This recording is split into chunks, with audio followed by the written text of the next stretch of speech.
Hi, everybody. Welcome back to, I guess this would be the Dave Sutliff-Atias for City Council page. We're going live again, and we're going to be talking about gun violence this week. Tried to last week. Weather was a little funky. We knew people had lost power and internet, so we thought we'd put it off.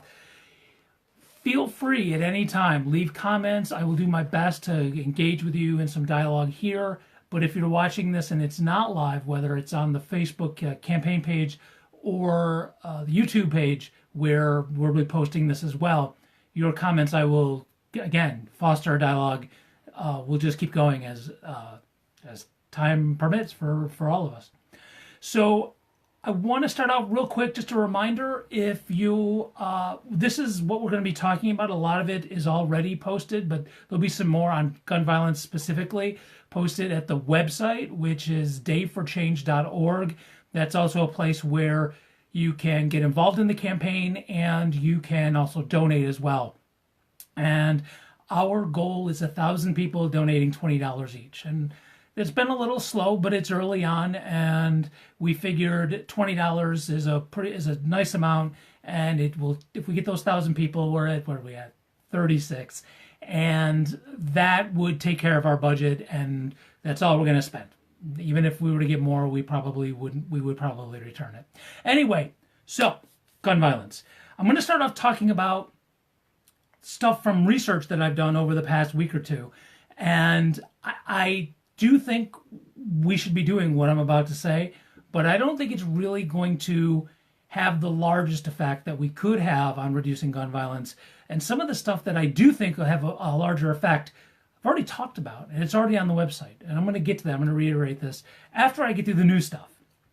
When I started posting a few articles on the Facebook page and talking about doing the Facebook Live thing on this topic, a local activist, Howard Eagle, commented with a great point, which I hadn't addressed yet, that it's, my word, interesting, you can fill in the word of your choice, how being able to get a gun in the neighborhoods where there's more poverty, mostly black neighborhoods, is really easy. Anybody can get a gun. It's really, really simple. You can get one almost immediately. Whereas in better off neighborhoods, whether within the city or in the suburbs, it's a little bit more difficult.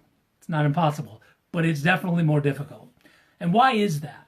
So I started looking into that, as well as some of the other research on gun control. And there's a YouTube video of a former gang member in Chicago who was talking about police leaving crates of guns and ammunition in poorer parts of the city and just leaving them there for anybody to find and distribute and use any way they wish. And there were a lot of references to that video, but I wasn't able to find any corroborating evidence. Anybody who did any research on that or found some other stuff. So I'm mentioning that, but until personally I see some more evidence that is what's happening, I'm going to hold off on that. But let's keep that in mind, and I would like to, if anybody else knows of some actual evidence that's not just that one video, that would be cool. I'd like to find out more about that. But in my research, I did not realize this. There's most of the solutions seem to be at a state and federal level. And I thought that was a little odd. I don't know why that would be. But in looking, and it's not that difficult, in fact, this pops up very quickly, is that there are 43 or 44, I keep getting two different numbers, of states in the U.S. that prohibit local laws on gun control. And fortunately, New York is not one of them. And so we are able to do local gun control laws. So I have a few suggestions on things that I think that we should do. And I think they will have an effect on gun violence to a degree, but I don't think that's really how we're going to do it. But I definitely think we should be doing this anyway.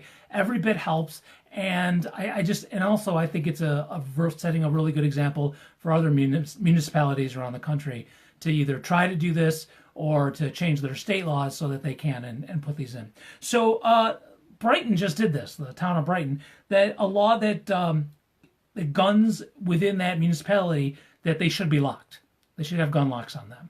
And there's issues in terms of cost, and we can deal with that. There is money to do just about anything we want. I've talked about that before, and I'm definitely going to be doing a weekly chat here on Facebook about where all this money is. We're going to be getting into that very soon. We should require that gun owners tell police when guns are lost or stolen. And that doesn't happen. There's an issue with legality. If you have a gun that's not legal, are you going to tell the police that your gun was stolen or lost? Probably not. We probably should put this within that kind of a no questions asked kind of thing, because the goal is to track these guns down. We should also have people surrender guns if there's a domestic violence charge or an order of protection against somebody. That does seem a bit controversial, but you know what? They hold on to them, and the authorities hold on to them, and you get them back when this is relatively cleared up, or if you're found the charges are unfounded or you're found innocent. But it's something that I think is fair and needs to be done. Now, the last thing that was not in any of the research, but I think should be done, and I do believe this law would have, I wouldn't even call it a law, I'm going to call it a program, would have a definite effect on gun violence, is it's been done a couple of times or here and there in Rochester, and I think this should be a permanent program. This should be set into our budget, and we should have mechanisms to fund this, whether it's federal grants or however we're going to do this. There should be a permanent gun buyback program, so that if you have a gun and you don't want it, and you should be able to take it somewhere, whether it's a police station, not anything new, which is a topic that we had a couple weeks ago, not anything new, but if you should be able to sell a gun, no questions asked. So if it's illegal, it shouldn't matter. There should be incentive, and the payment can be negotiated. I don't know exactly how. It doesn't have to be cash. It could be Wegmans gift cards, or let's do a grocery store that's actually in the city. If we can actually get some more cooperatively owned grocery stores, maybe it could be gift cards for those. But either way, there should be some buyback program for guns, and I really do believe that would have a much larger effect than any of the gun laws I was just talking about. But we should do those as well. All right, so that's laws. That's the legal stuff. Look, we know that most of the gun violence that happens in the city is between people who know each other. And it's usually over some kind of beef. There is some gang activity and there is stuff for that, but generally you know each other, you know each other's group or something like that. This is not just, hey, someone walking down the street and randomly shoots someone, or shooting someone in the midst of a robbery or something like that. I'm not saying that doesn't happen. I'm saying most of the gun violence that happens in Rochester are between people who know each other. And the only way we're going to really have an effect on gun violence, and I believe crime in general, is to deal with that. And some of the stuff I've already spoken to and is already on the website, dayforchange.org, but I'm going to reiterate and maybe add a few more details in that here. So we really need to deal with the inequality of income and resources. And a lot of this has to do with the abject poverty in Rochester, and it's generational. And folks who are born into poverty generally don't have hope. And I do believe that it is our government's responsibility to set up our society in a way that restores hope for those who generationally have had no reason to have any. And that means of living in a safe place and having ample nutritious food and being able to make a living, having a job where there's a living wage, or having a business that is sustainable and actually contributes to society. And I do think it's the government's responsibility to come up with systems that enable that. Not necessarily giving out money, which, although that's a topic for another time, I'm actually not opposed to that. But in this sense, there needs to be systems set up so that there's the ability for that, because there's a lot of competition here in terms of capitalism and people trying to make profit off of those who don't have money or resources. And I think a lot of that is what continues the economic inequality that we have. And folks being able to just live in a way that gives them dignity is really important. And as long as we have a capitalist system, that's going to be an issue. And I, as someone who wants to be involved in government, well, I relatively want to. I actually, I'll be honest with you, I was saying this to somebody else today. I don't know if I want to be involved in government. I just know I want our society to be different, and I'm seeing this as one vehicle as helping make that change. So, but I digress. So, really focusing on inequality of income and resources and the lack of generational wealth. And it doesn't have to be cold hard cash, but in terms of resources and being able to pass things along, I think gives people hope. And I think it also gives them a sense of calmness that allows them to be able to deal with stress and disagreements in a way that doesn't involve gunfire. The more police will not do anything with this. You show me a statistic that will show that more policing will reduce gun violence and crime in general. And I would love to read that, but it really doesn't. And if it does, it's not for anything on the long term. Crime, if you put more policing in an area, if you put more blue light cameras in an area, the crime and the gun violence just moves somewhere else, whether it's within that neighborhood, so like the East District, or a different part of the city. And it doesn't take care of crime. It doesn't prevent it. It just moves it. And it makes it more hidden, actually. So more police is not going to do this. And our city hall, and to a degree, city council, from the budgets that they vote on and the projects that they vote on, continually rely on policing to deal with these issues, these societal issues. And police can't handle this. They're a hammer, and they only deal with nails. And if we call on them to deal with things, they're going to see these issues like economic inequality as nails.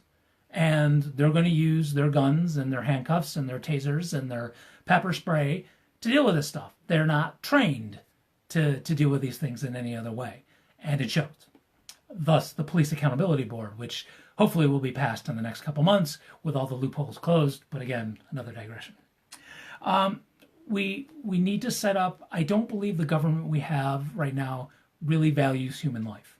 And part of that has to do with using the money that comes in through tax dollars and federal grants and state grants and all that to do things that, like I was just saying, allow people to live a life that has dignity. And instead, we give a lot of tax breaks to rich people who don't live in town to come in and build stuff that we don't really need. And that's where our resources goes.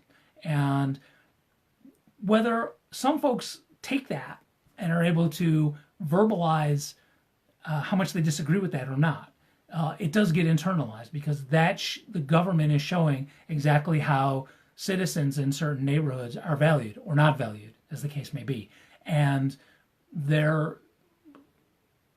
they show it in behavior in terms of why should they care if our city is neat and clean, and why should they care if acting violently creates an unsafe situation for everybody around them. And our government continually, and this is the state and federal levels too, but I'm running for city council, not emperor. So I'm not going to deal with state and federal stuff until I get in. And I'm hopefully talk about that as well at some point, because I think city council, and to some extent city hall, but I'm not going to worry about that right now, that city council should be doing a little bit more advocating for some changes at the federal and state levels, but another time. So I think we really need to have a firm policy in place that stops this gentrification of our neighborhoods. I know Beechwood is going through this right now, as well as some other places and the areas around Beechwood. And I think we really need to have a policy that stops this. And one of the ways we can do this is, which I believe is in my housing plank, which is up at daveforchange.org.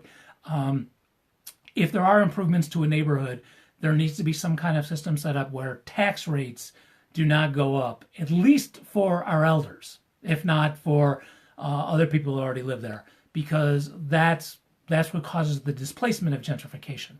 So, and you're going, Dave, what does this have to do with gun violence? Well, folks who are not worried about where they're going to live, and folks who do not see people coming in into their neighborhoods and forcing them out, are going to have a more serene outlook on life. And I know that sounds very new agey, but look, we're talking about brain science here. We know how people react to certain stressors. And even though I can sit here and say, stress is going to cause a lot of this stuff. So fine, what are the things that stress people out? And this is what we're talking about: not having adequate food, clothing, and shelter, and healthcare. And that's what our government should be at least making sure that there's opportunity for, if not straight out providing for it. We can have a discussion on whether the government should be straight out providing for it, and I'm okay with that actually happening. I'm fine with you saying no, it's not everyone should work for what these things. Okay, let's have that discussion. Not today, but we will. But making sure that at least that opportunity, a real opportunity, is there for folks to at least have the basic necessities of life, will reduce the amount of stress folks are under. It will help break that system of generational poverty that we've had in Rochester for decades. And again, not just a Rochester issue. This is all over the place. But we're focusing on what we can do in Rochester about that. This is happening to some degree in our schools, but we need it not only in our schools, but we need it to happen within just the neighborhoods themselves. There needs to be a change in how we deal with crime and gun violence. It needs to go to a more restorative justice model. Incarcerating people, or the school version of that, the child version of incarceration, whether it's school suspension or in-school suspension. Look, it doesn't work. There is no rehabilitation in our judicial system. It's just not there. So while the punishment of someone who commits these acts that we deem to be violent or against our norms, we throw them in jail and it makes us feel good and temporarily safe, these folks do end up coming out with just more anger, and the recidivism rate is unbelievably ridiculous, and it's not necessary. And we need to have a more holistic approach to folks who transgress in our neighborhoods. And that's language telling us an individual by their behavior is saying that I'm hurting. And if they commit a certain crime, and if that's their lives, if they have that attitude that they don't care about anyone else and they don't care about their neighborhoods, that's really on us. That's on their neighbors and the folks who are around them, that they feel that way. And so we need to have government in place at all levels, but again, we're talking about the local level. We need to have government in place that helps people be able to deal with that, and so that there's support out there for people who just don't care if they hurt people. And throwing them away is not going to solve this. It's not going to reduce gun violence, and it's not going to get rid of guns. So what we need to do is create systems that show people that they mean something, that we care about them. And we can do that with putting in place the foundation that folks can have food, clothing, shelter, healthcare, and even more stuff. But we'll start with those real basics, those Maslow basics to begin with. So one thing I'll say this again. Part of that I would really like to see, and it is increased to some level, and I think these are individuals or small groups of people taking this upon themselves. But I do feel, and remember, we are the government. I mean, the folks who we elect do live in our neighborhoods, I believe. They do live in our neighborhoods, and they do pay taxes. And I'm running. I have no wish for higher office whatsoever. I want to be on city council to help, and that's it. I'm not going to be running for higher office at any point in time. I'm a school teacher, and I want to stay as a school teacher. And to do anything higher means I would not be able to do that anymore. So the government, we are the government. And so by talking about them as if it's a separate entity, it lets them off the hook.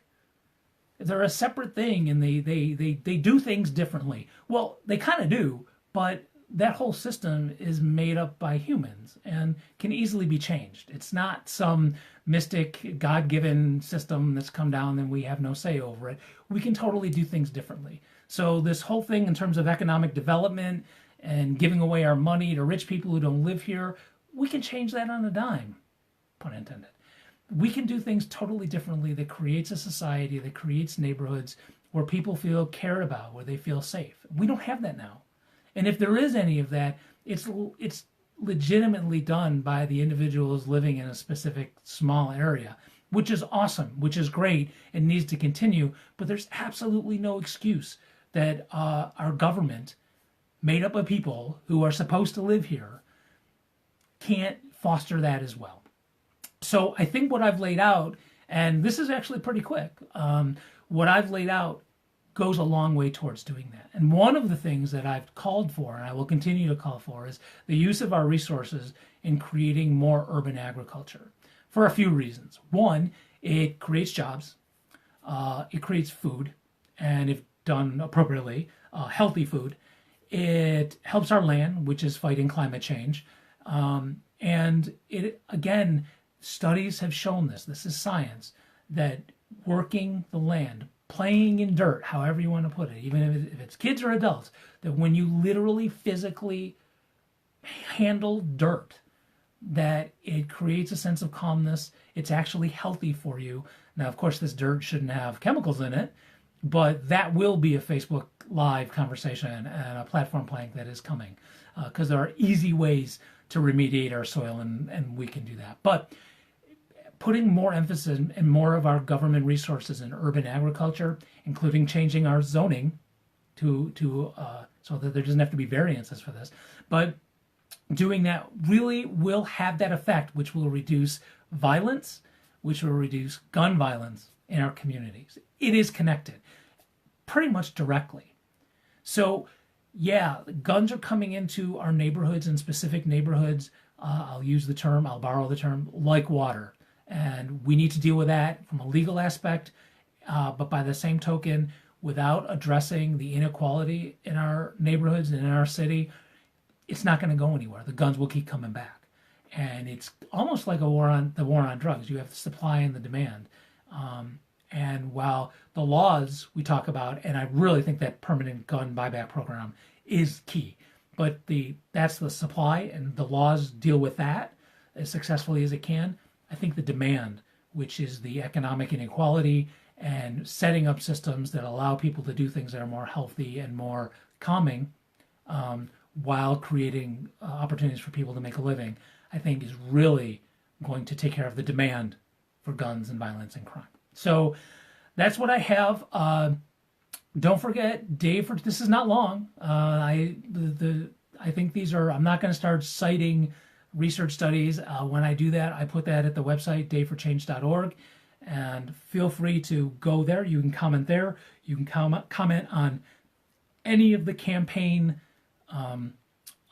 social media sites. There's Instagram, Facebook, and Twitter, all of them with the handle Dave for Change, as well as the website itself. And you can always email me at dave@daveforchange.org. And there's even a phone number, which I have to admit, it's a Google Voice number, and I don't have it in my head. It's at the website. So I hope to be knocking on folks' doors as soon as the weather changes. I am going around getting green signatures for the petition. I actually already have all my signatures that I need, but I'm going to keep doing this through March to get in touch with Greens.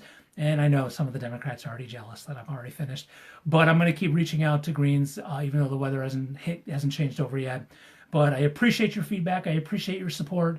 And let's just keep talking from now through November and beyond. Because when I get elected, I'm going to keep doing stuff like this. I'm going to keep the dayforchange.org website going, and we're going to keep talking about ideas, and I'm going to keep taking your feedback. So I appreciate you tuning in here, whether it's live or after it's already been recorded. Please let me know what you think about gun violence, how we can reduce it. And we're going to take next week off from Facebook Live. I have a family obligation, a really good one, actually. I'm going to see my daughter. But we'll be back the week after that. And I think by then, we're going to do how I'm going to pay for all these ideas, because there's a lot of money out there that we're not using and misusing. And I have that spelled out really, I think, as in-depth as I possibly can. And we're going to go over that in a couple weeks. Unless something else immediate comes up that I think we need to address, I think we're going to talk about money the next time in 2 weeks. So thanks for tuning in. Thanks for supporting this campaign. I really appreciate it. I can't do any of this without you guys. And I'll see you online. I'll see you out in the streets. and here on Facebook Live. I'll see you in a couple weeks. Take care. Have a good night.